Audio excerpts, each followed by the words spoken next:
All right, so now that we are in Substance Painter, let's go ahead and get started. So with all my projects, I don't really do anything too drastic. I actually like to do things as simplistically as possible. So let's go ahead and go up to File, let's go to New, and let's just set the resolution to 2K.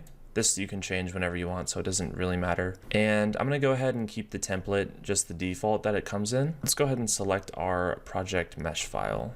Okay, so now that I have the low poly rock selected, I'm gonna go ahead and hit OK. Again, I like to just do things as simple as possible. I don't really like to complicate things because it doesn't really need to be complicated. Okay, so next what I like to do is I'm gonna go ahead and just delete this layer because I'd never use it. And let's go ahead and rename this. I'm gonna rename this to be rock 01_A.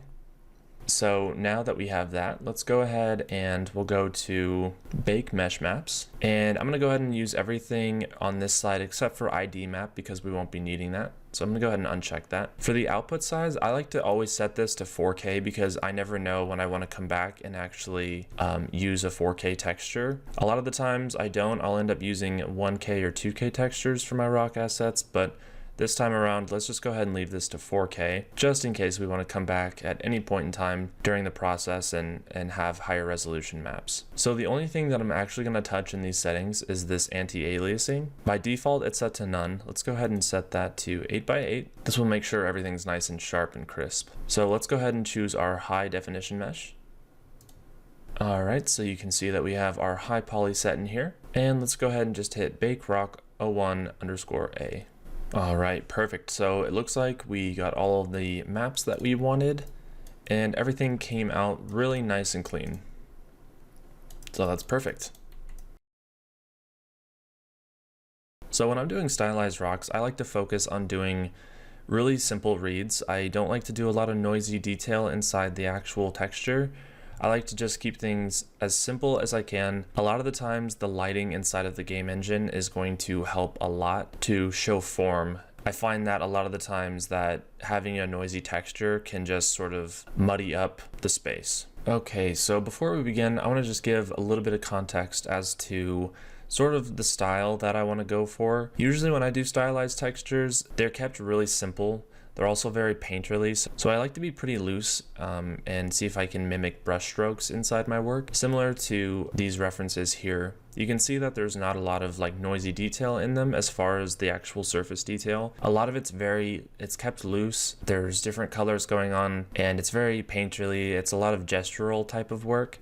And that's sort of something that I like to mimic inside of my own textures. And this is going to be sort of what we're going to try to achieve today. Okay, so starting out, let's go ahead and let's grab a folder and let's just name this base textures because we got to start somewhere. I love using the folders just because it's a great way to organize your work, especially if you're going to be using a lot of different techniques or if you're going to be using a lot of different layers. So the first thing, let's go ahead and create a fill layer and let's go ahead and put that inside the folder by just dragging and dropping, which it looks like it's already in there. And let's just go ahead and rename this to be base color. Now, one thing you can do is you can use the sampler for the base color. So if you just click on this little sample icon, click and hold, you can basically sample anywhere on the screen. And so if you just have your reference pulled up of the rocks that you want to do, in which case mine are on the other monitor. So I'm going to go ahead and just select a color that I think will work pretty well for the base color. So I think something like that should work. Let's go ahead, maybe we can come in here and we can tweak this a little bit. Make it maybe a little bit less saturated. Maybe something like this. Something like that works. All right, so next I'm going to go ahead and I'm going to turn down the roughness because I don't want a shiny rock. Be fairly low, something like this. And something I do a lot is, always feel free to, cycle the light around because that's going to help you determine whether or not your roughness is working for you. And I want a pretty matte rock. I'm probably going to introduce some roughness and some shine as we go along, but for now, just as a base, let's just keep it pretty simple. Okay, so next, what I like to do is we can just duplicate this base color and let's go ahead and rename this. I'm just going to call this AO. And let's go ahead and let's create a black mask and we're going to right click on that black mask and we're going to go to add generator and let's go ahead and we'll just add the dirt. So you can see nothing happened because we still have the same color for the rock. So let's go ahead and change that. Let's go ahead and make this a little bit darker. Probably a little bit too dark. So again, with my texturing, one thing I want to emphasize is subtlety. So we don't ever want to do something that's too extreme. So I would probably never do an AO that's, you know, super dark. I just basically want something enough to add a little bit of color pop into the cracks and crevices. And what I'll probably do is I'll probably sample off of the images that I have over here. I think that works pretty nicely. And, you know, just speaking in terms of color theory, where cooler colors usually recede. So technically, if we chose a cool color for the cracks and for the AO, it just sort of helps to add some contrast to the entire rock. Where if you have warmer, brighter colors for the planes that stick out, and then you have cooler colors that help recede, it really adds a lot of, you know, dimension to the rock as well. So let's do like a little bit more of like a violet color. Okay, I think that works for me. So next we can go ahead and we can either tweak the AO settings if you just click on the mask and click back on the generator. And you can adjust the dirt level. I'm gonna go ahead and keep mine a little bit more subtle. Something like that. And just spin around the rock and just check on the whole thing. Make sure that works. And I really like the amount of dirt level that gets onto the actual planes. I don't like to take away the grunge. Just because I think that the grunge adds a little bit of teeth to the texture. So I'll just leave that for the most part. Okay, so I like where that's going now. Let's go ahead and I'm just gonna turn down the actual opacity of the ambient occlusion map for now, just a little bit. Okay, so moving right along, the next thing I like to do is I like to do the edges. So that's usually how I like to break it down when I first start. I like to just do the base color, I'll do the ambient occlusion layer, and then I'll do the edges, and then I just continuously build off of those. All right, so next let's go ahead and let's duplicate the AO layer. And let's rename this to edges, edges 01. And we can take our opacity and bring it back up. Something that I like to do for the edges is I like to go ahead and hide the layer, and I like to use the color picker and sample our base color. I think a lot of times if you are using the edgeware and you just kind of select a random color, what tends to happen is that the color harmony starts to fall apart because you might select something that's way too warm or way too cool, and then it just kind of looks like, you know, like a chalk outline around it, which I see a lot. You'll see a lot of sort of like white highlight edges, and I think that to me just kind of reads a little bit it's too obvious, and I like really subtle changes in color and tone, so that's why I like to use the color picker. All right, so now let's go ahead and we'll turn that back on, and let's go ahead and we'll right click on the mask and let's add a bitmap mask. What that'll allow you to do is use a image input instead of using just a regular mask. So if we do that, and if you search for your thickness map that we created earlier, that's gonna serve as our mask for this part of our edges. The reason I like to use the thickness map is because it adds a really nice fall off for the edges. So this isn't gonna be the only thing we use for the edges, it's actually just gonna be the start of it, and you'll see what I mean in just a minute. So if we go ahead and we invert this mask by right clicking on it, and let's do an invert again. Okay, now we can just take our levels adjustment and let's just kind of play with the slider and see what looks good. So you can see right here, if I kind of zoom in a little bit here, just by moving this slider, you can see the fall off right now. So you can either do it pretty thin if you wanted it, but for our sake, we're gonna have the fall off be somewhere probably around here. This to me just gives like a really nice sort of like highlight and pop of color on the edges without it being too razor thin. And you can always check that by hitting C on your keyboard, and you can see what the base color looks like. Now I think that this color is probably a little bit too bright for what we want. Let's just tone down the opacity here, just see what it looks like just by going back and forth. So maybe we'll just turn it down something to like 65 or so.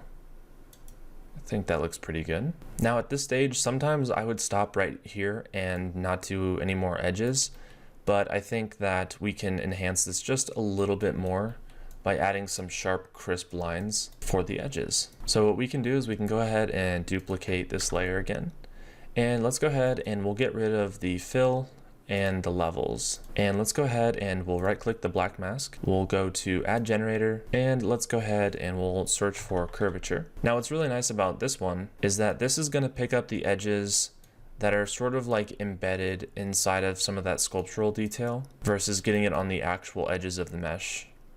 So you can see in here it started to pick that up inside the sculpt, which is really nice. Now it's probably a little bit too thick as far as the where the actual curvature map is. So what I want to do is I'm going to actually go through and let's bring the opacity back up just like it's a new layer. And let's open up this generator here. And let's just start to play with some of the settings in here. So I definitely want the edges to be affecting the sort of secondary forms in here, but not like a whole lot. I don't want them to be that thick. So let's go ahead and just kind of mess with some of these a little bit, see if they do anything. That's honestly a lot of what I do. I couldn't tell you what all the sliders do. I just kind of mess with all of them as I go. So I kind of like this. I like that the subtlety right there. So we want these to actually be as thin as we can, really nice and subtle. Now if we just toggle this on and off, we can kind of see what that did. So again, it's really subtle. I mean, you could go more subtle than this if you wanted to, because I don't think you really need much. Because if I just turned off the edges right now on all of them, I mean, it does help to just really pop the forms out a lot. Let's go ahead and let's look at this from just the base color point of view. So you can see with these two working together, if I just go ahead and turn off the first edges that we made, you see how it just creates a nice fall off from this? And what I mean by fall off is, if I go ahead and highlight this, so we have an edge that goes right here, and the fall off is basically how far this blends off before it fades into the rest of the texture. So it kind of does something like this. So it just helps to transition the edges into the mesh, and it kind of makes it feel a little bit softer. Versus a lot of the times you'll see, rocks or any meshes will just have the edge or the curvature generator. This is just a nice way to help transition that and make it feel a little bit softer. And it kind of almost has the effect like it's glowing. So you could actually do this if you wanted to do some sort of glowing effect as well. But I think this is kind of working. So I think that should be a pretty good start for our base textures. So moving right along, let's go ahead and let's minimize our folder for these. And let's create another folder and we're gonna go ahead and put it on top. Let's call this Painterly Layers, not lasers. So the purpose of having a Painterly Layers folder is basically to keep everything organized, and everything that we're going to do as far as like our Painterly style, that's going to be kept in here. So it's just nice to have this to keep it all organized. Okay, so let's go ahead and look at some of the colors in the reference here. So I really like what's going on in both of these. I think I like the one up here because there's just a lot of very loose Painterly marks, which I like, so I'll try to include that. I really like this one over here because it just has a lot of just sort of different marks all around it, and you can see there's nice subtle like green hues and purple hues. There's some orange in there, and I really like that because if you just kind of squint your eyes, the colors kind of blend together really nicely. So that's the effect that we're going to try to get here. So in order to do that, let's go ahead and create another fill layer, and let's call this Paint Layer 01. And I'm gonna go ahead and set the roughness maybe just a little bit higher than I had the main layer, just to give it some pop. And we can always adjust all of these settings as we move along here. All right, so let's go ahead and let's right click on this and create a black mask. Next, let's right click on the black mask and we'll add a fill layer. And let's go over here to our textures and let's choose one of my favorite ones, and it's gonna be Cells 4. So let's go ahead and take that and we'll drag that over here. So the reason I like this a lot is because it just creates a lot of random colors within the fractal cells. Let's go ahead and we'll right click on here and we're gonna use a filter. And within that, let's go ahead and search for blur. And let's do a blur slope. And you can see what that did is if I just go ahead and toggle this on and off, you see how it just sort of adds like this sort of like edge wear kind of detail, like kind of like painterly marks, I guess. I really like that because it just gives us that information right away that it's painterly. And let's go ahead and let's change the color here. So I'm gonna go ahead and just select one of the colors on the concepts here. Maybe, and it's gonna be really subtle too.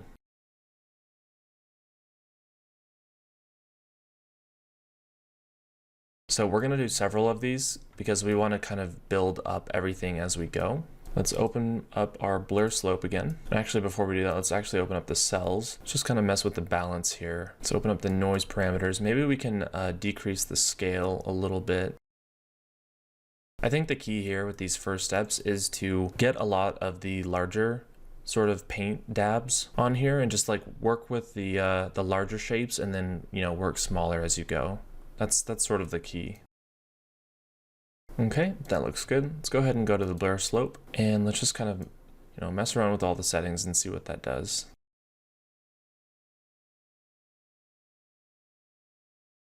Okay, so next what we can do is we can go ahead and let's turn down the opacity just a little bit because we're going to keep doing this over and over again, and with a really subtle opacity you can kind of just build up layers after layer, and it just has a really nice effect after a while. And the nice thing is that since we already created this layer here, we can actually go ahead and just duplicate this, and let's call this paint layer 02. And I should mention too that in the industry, like I know some people don't like to do this, but I do like to name all of my layers because a lot of the times I'm not the only one who's going to be touching these files. Sometimes I'm the only one, but it's also good because even if I am the only one touching the painter files, I may not come back to these files, you know, maybe it could be several months until I come back to the files, and I want to make sure that I know exactly where everything is because I will more than likely forget. So that's just something to keep in mind. I think it's a good habit to get into, to name all of your layers. I think it's really going to help you stay organized. Okay, so with this duplicated, let's go ahead and let's change the color. Actually, before that, let's go ahead and change the blend layer. Let's set that to overlay, and now let's go ahead and change the color. Let's go ahead and quickly change where the tiling is, maybe in the cells.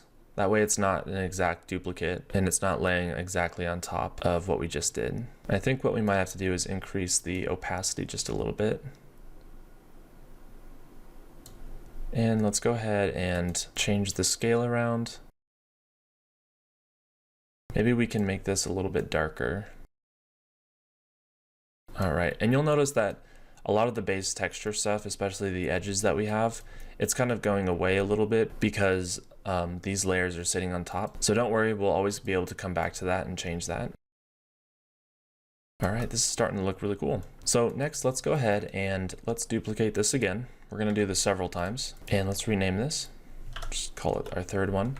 Now let's try something else. Instead of using the cells, let's use a different texture down here. Let's go ahead and try using one of the grunge textures. I think this is nice because it just adds a little bit of a breakup, and it's not going to be the same, and I definitely like that. So maybe for this one, let's go ahead and add a cooler tone in here. Maybe we can add somewhere between like a bluish greenish color for it.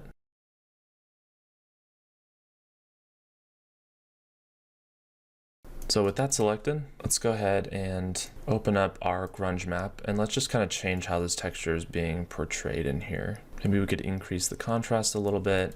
Let's go ahead and look around it. All right, let's go look at the blur slope, and let's look at some settings here. I think if we look at it, it looks kind of nice. It's got some sort of grunge feel to it. So I'm liking that. Let's just kind of toggle this off and on and see what this did for it, because I know this was pretty drastic, but yeah, I think that works. Let's go ahead and let's drop the opacity down quite a bit.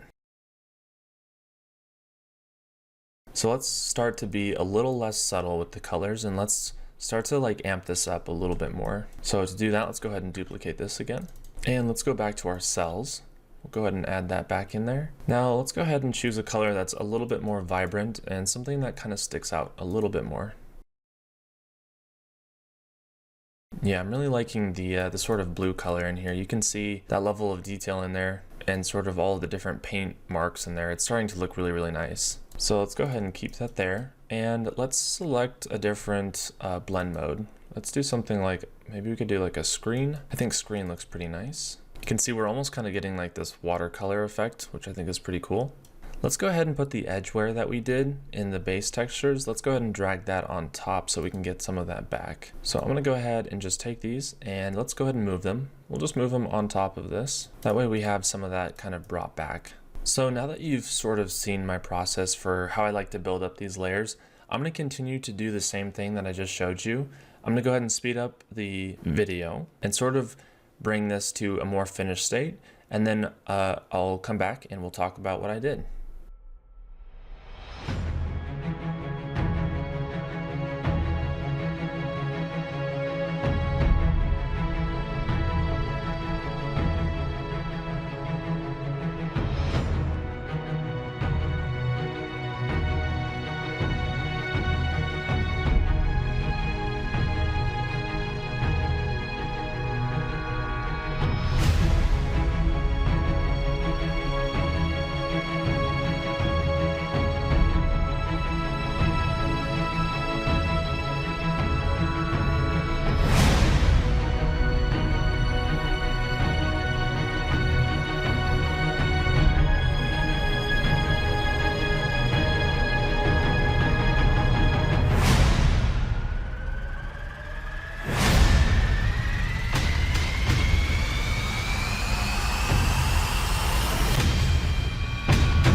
Alright, so welcome back. So during the recording that was sped up, I went ahead and repeated the same process that I showed before, and I was really just trying to find different values and different hues that I could add into the rock to sort of match the reference image that I had, and I think that worked out pretty well.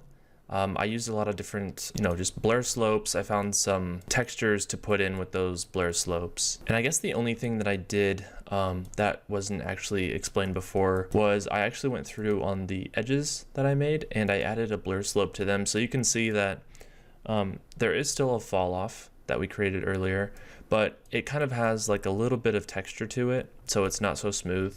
And that just sort of helps it blend into the rest of the work that we did. And I also did a blur directional, and the blur directional does exactly what it says. It just blurs it in whichever direction you want it to. So you can see that one of the ones that I did it on was this little kind of red splotch here, and you can see that it's just kind of like blurred a little bit, and that just helps to blend it a little bit better.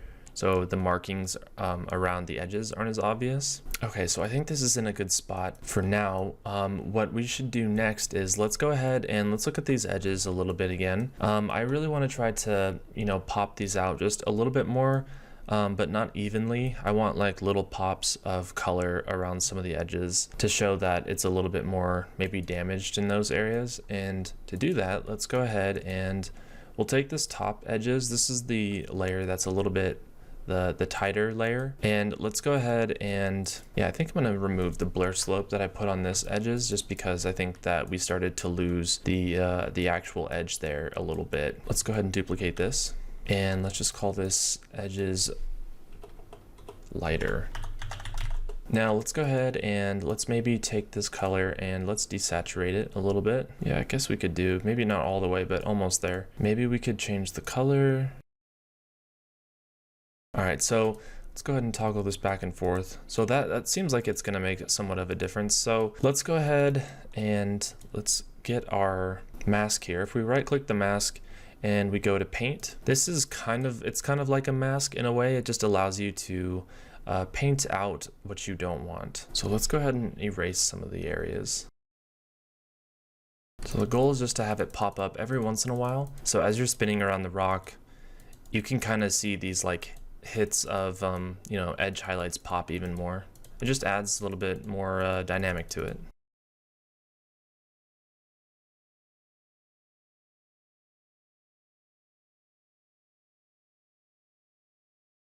So I'm kind of noticing that I think the colors are probably just a little bit too prominent for me. I don't think they're working as what I kind of want them to be. So let's go ahead and try something. What I'm going to do is go back to our paint layers, and I'm going to create a new fill layer. And then what I want to do is I want to add a base color back, and let's see if we can kind of get all these colors to kind of start blending a little bit better. I just think there's a lot of different color information going on. And I'm going to call this color balance. What this will do is it will sort of like equalize all the colors and bring them together a little bit. Maybe we want more of like a bluish, like a blue-gray rock, maybe just that original tan. Because we'll still get all of that color information in here, this will just harmonize. So I think even just doing that made it feel a lot better. So you can see if I toggle that on and off, it kind of just brings everything together, but you still get the subtle sort of like green shifts and like the green hues, sort of like the blue hues as well. And I'm noticing now, I think that these edges are popping out too much, the white ones that we just did. So let's go ahead and let's edit these down a little bit. Let's just turn the opacity down just a little bit. I always like to just scroll back and forth just to see the entire range of what it's doing. So I think even like bringing it down 50% or something close to it, I think that's okay. So if we just toggle this on and off, again, it's really subtle, but again, that's, you know, what we want. We want that subtlety. So I think as well, the AO is probably gotten a little lost because it's at the bottom. So let's go ahead and do that. Maybe we can just drag the AO on top here. I think that works out pretty well. Let's see if we can mess with the color a little bit. Yeah, I don't mind it being almost, it's kind of violet, kind of in this like purple range here. And then let's go ahead and click on the mask. We'll right click and create another blur slope. Now you can see that it's starting to add that little painterly effect for the ambient occlusion, which I think is always a really nice little touch. And we'll go ahead and take a look at some of the settings again. You can always paint out areas that you don't want as well. But now I'm thinking, I don't mind the purple, but again, I think harmonizing it a little bit better is probably the best bet. Because you have to remember too, you don't want to go too dark. In most engines, like Unreal Engine, you get screen space ambient occlusion. And so you don't really have to worry about it being too dark because the engine will cover a lot of the AO for you. So just keep that in mind. So actually I'm going to go back to the edges that we first created down here. What I want to do is I actually want to make sure that the edges are on top of the AO. I'm kind of back and forth with it. I think that having either the edges have a blur slope or the AO have a blur slope is good, but not both, because I think it's just getting too noisy in between. So I think turning that off will help soften this back up again. And that's sort of what I want. I want that soft look. I think next what I'd like to do is start adding some lichen onto this, which is just like the little white spots that you see a lot of on top of rocks. So let's go ahead and start adding some of that in. I think that'll help add some nice interest to everything. Actually, let's create a new folder and we'll just call this details, and then we'll create a new fill layer and we'll call it lichen. And let's go ahead and add a black mask onto this. And from there, let's go ahead and add a fill. And let's see if we can find a texture that mimics lichen pretty well. So I actually just did a search and I found this grunge spots. And that's actually exactly what we're looking for. So let's go ahead and see if we can scale this appropriately. I'm gonna go ahead and set the projection to be a triplanar projection, so we don't get anything weird that happens over on top of seams. So I kind of like that. I think maybe we could tone down the opacity just a little bit. And then let's go ahead and add a paint layer. And we'll just go through here and I'm just gonna kind of erase some of these because we don't need a whole lot of them.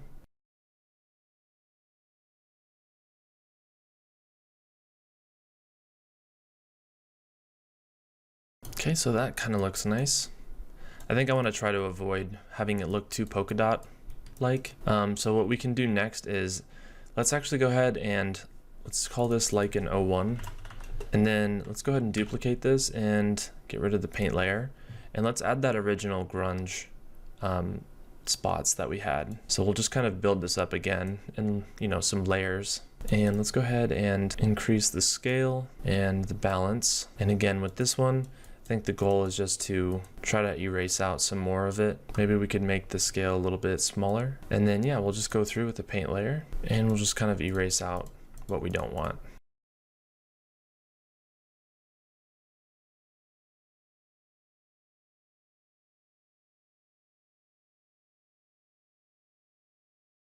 Alright, so I'm liking how the lichen is turning out. Let's go ahead and let's add some sort of like black, or at least maybe like a darker sort of grunge across the whole thing, just to give it like a little bit of teeth, because I think right now the whole entire thing is looking a little bit too soft, and I'm going to try to remedy that. Let's add a fill layer, and I'm just going to call this grunge 01. Add a black mask. We'll create a fill.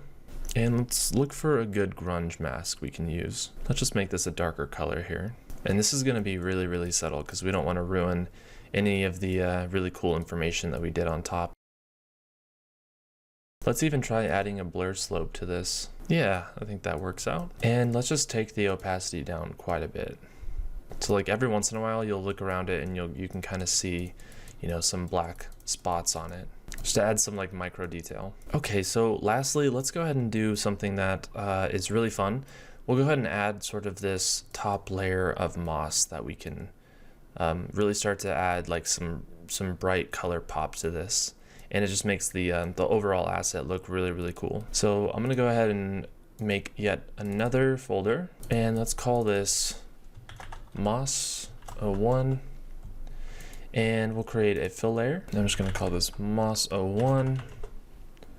Actually, maybe call it the base. So then what we're gonna do next is let's create a black mask. And then let's go to our generator, and you can go ahead and search for the word light. So once you have this, what we're basically trying to do is mimic the sort of like top-down lighting that you see in a lot of stylized games. So basically any surface that's pointing up, basically any of these surfaces here,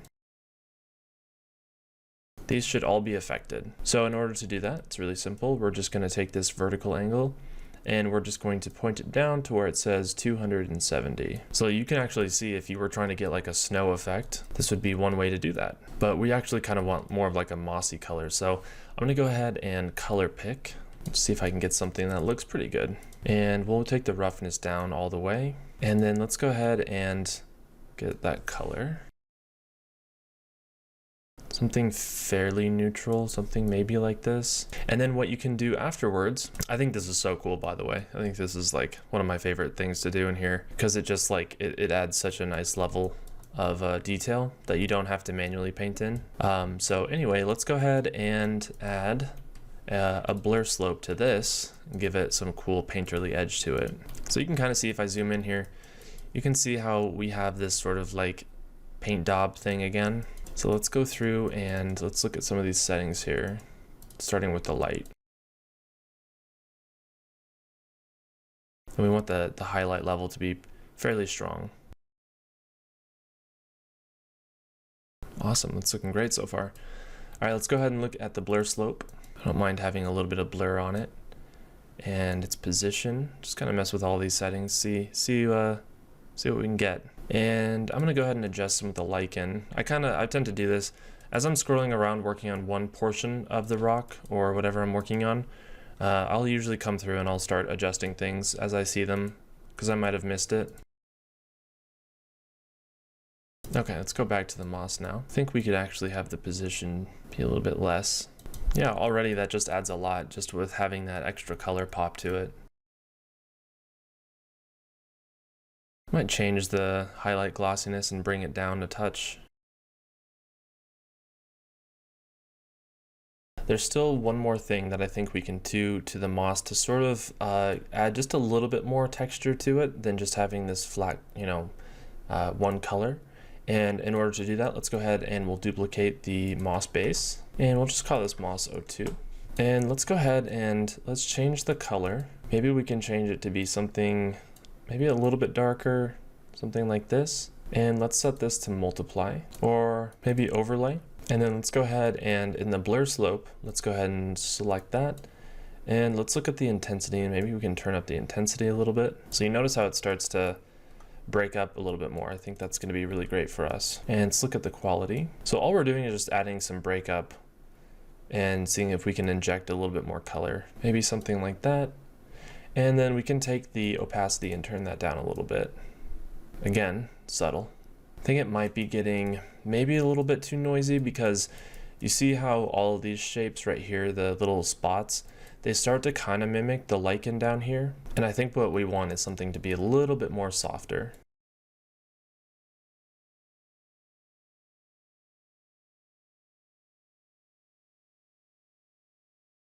Maybe we could even do something like that. The spots are a little bit smaller. And you'll notice that some of it kind of ended up making its way onto the planar faces down here. That's totally okay. We could maybe, let's take a look at the light. See if we can adjust some of it this way. Not doing a whole lot. What we can do is just right click on the mask and add a paint layer. And we can just go through and quickly paint out any of that moss that we don't want.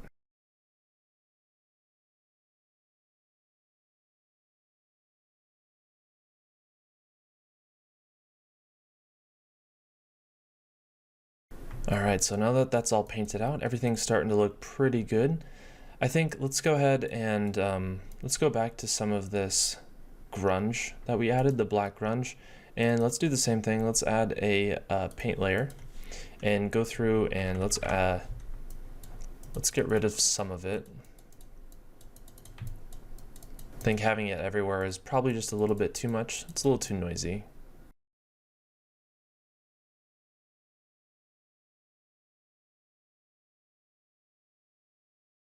All right, so that'll about wrap it up. I think we are good here. I basically just walked you through my entire process for how I like to texture inside of Substance Painter when I'm doing stylized objects.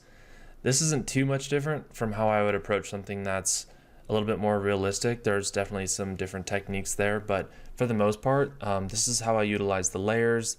This is, how I think about assets like this when I'm trying to texture them. So I hope this was really helpful for you. I think what I'm going to do next is I'm going to do a really quick video on me importing them into Unreal Engine 5 and throwing some simple lights in there and show you what this looks like inside of a game engine. So I will see you there.